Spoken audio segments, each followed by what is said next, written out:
Hello everyone and welcome to Old School AOT. Alrighty, so we got an interesting game for you today. Let's see.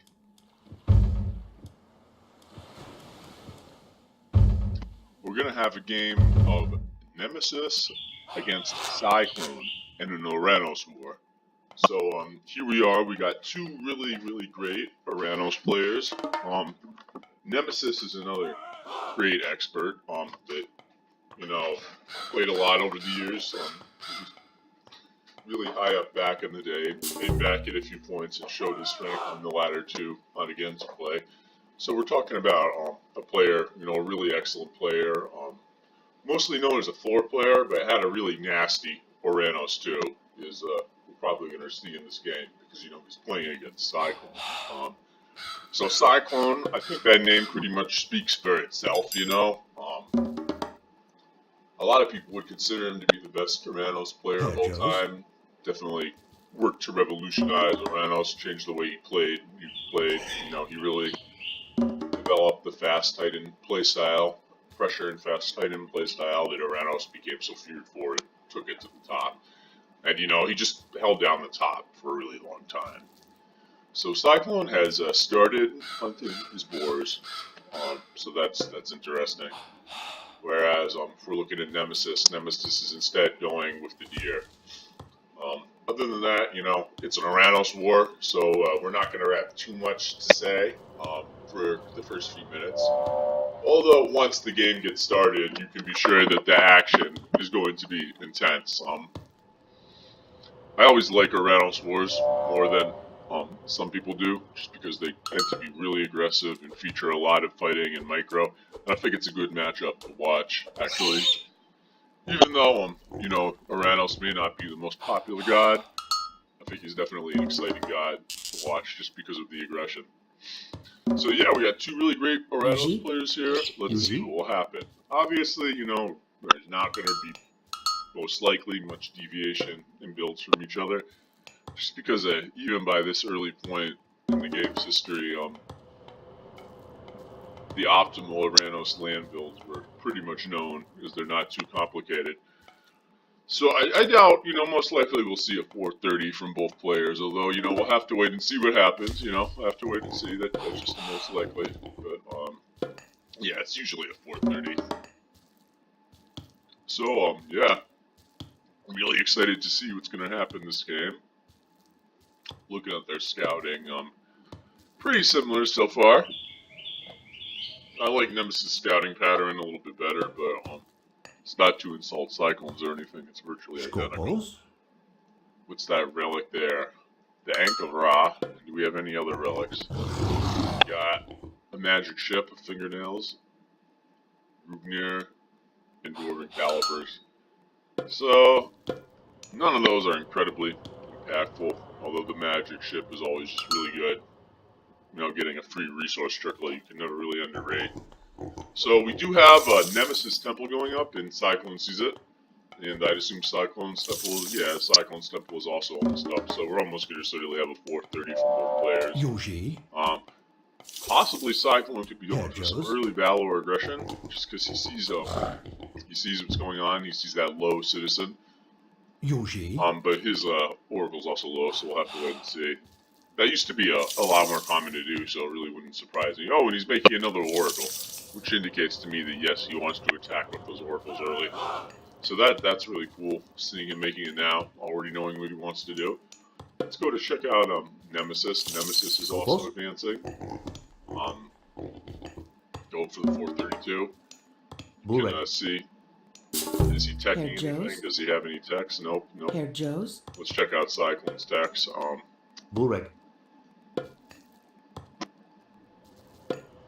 They both have hunting dogs, but that's to be expected, isn't it? So right now, neither player has chosen to. Oh, Cyclone is going for hand axe. Okay, so we're seeing a deviation in build here, and we're not.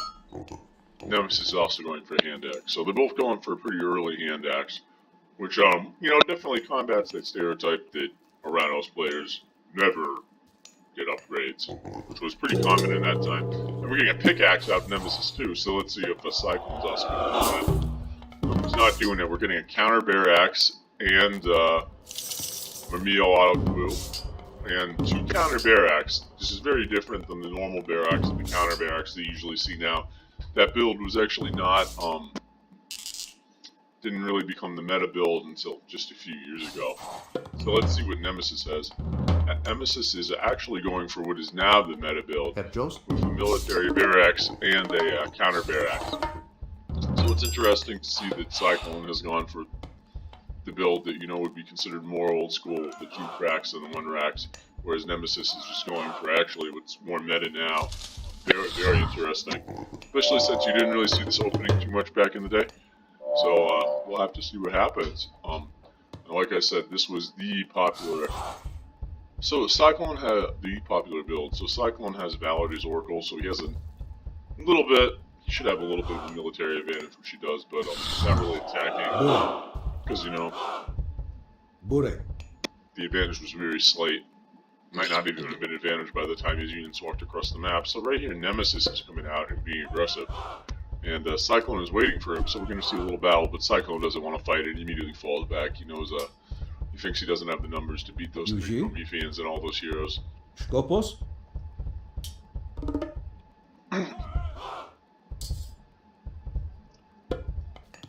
Cyclone is a little bit behind the pop, so it's probably a good idea to fall back right in there. And we're getting Turma with Mamiyo coming out, so pretty usual Addy comp, and we got that coming down from Nemesis too. So nobody's tried to get a relic. I'm not surprised. They're not really that impactful. I would like to see Sea of the fingernails captured though. It's just like having an extra villager, kind of. Scopus? Not quite, but it's on the way. Nothing, things that gather for no pop are really good, or any resource really. Definitely that Isis deck, Flood of the Nile, is really strong.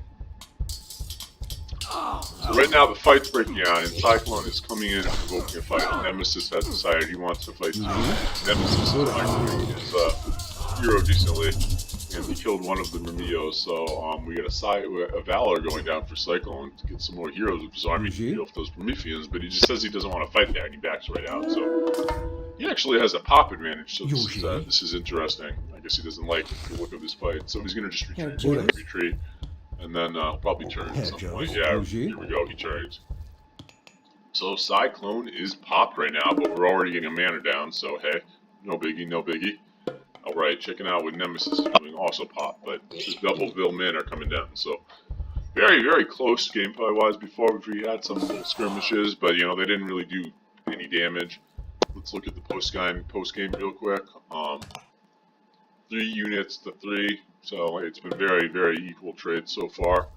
And Cyclone is coming in with some Raiders, so what is he going to do with this, boys? He's coming in with the Raiders. It's going to be hard to kill anything because of the manners, but sometimes just getting idle time is enough to gain advantage. So now he's going idle. He has to watch these Raiders. You don't want to lose him for nothing. And he has plenty of space to move around back here and sort of evade Nemesis' attempts to stop him.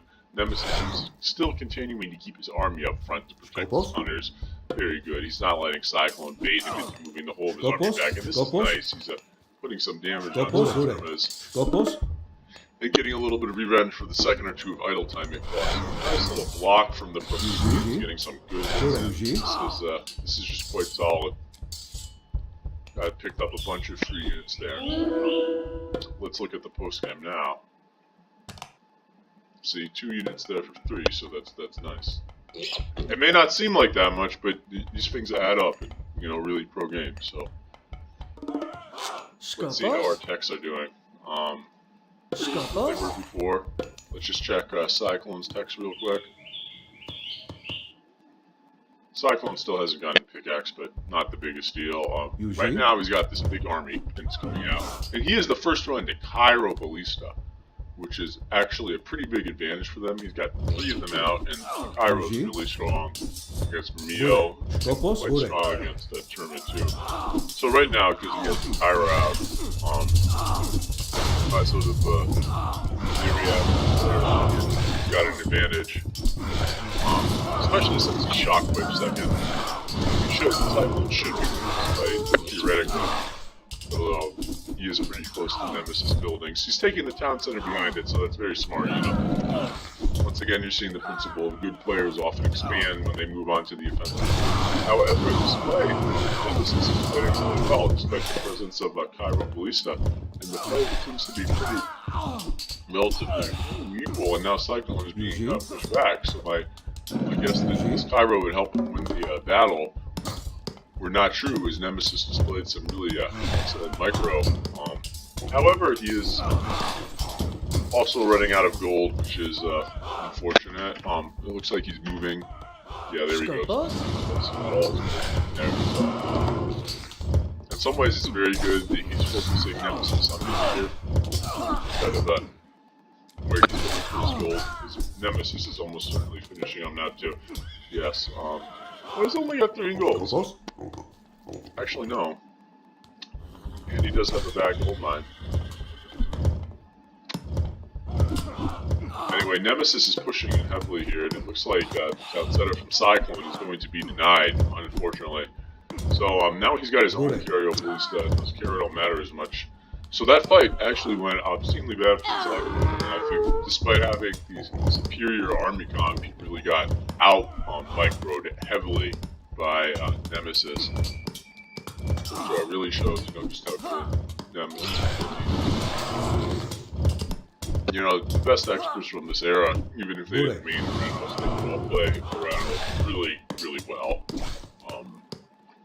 You know.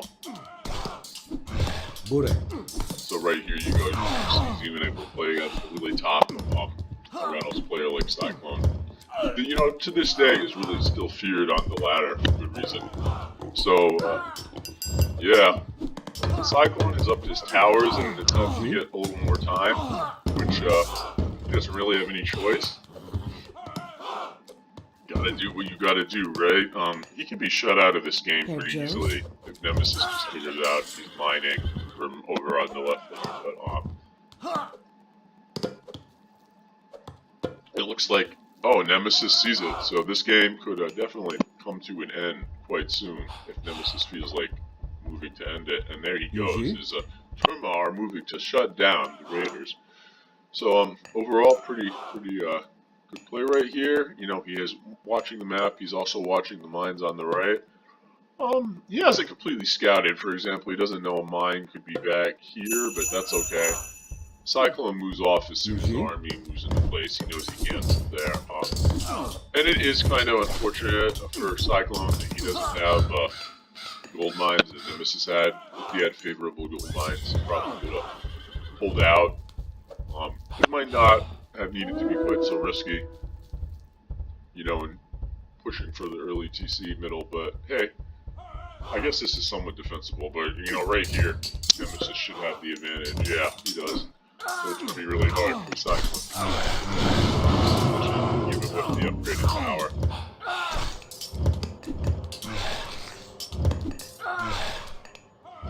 Yeah, I mean, he does have the Cairo in the back, so that's helping, but Nemesis is just spamming army units, and Cyclone is going to be soon forced off gold, and probably forced to tap out pretty soon, so, you know, nice play, good aggression. We really see how micro is really key right around. Yeah.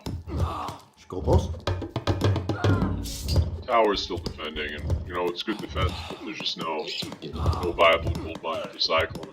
I guess he's trying to come out here on a desperate last-ditch attempt. So that's not that great. You know the game's over when something like this happens. But hey, you know he's a very persistent player, so he's trying to hold on. Didn't win most other players win. So good game, well played, and a good Oranos war between two experts.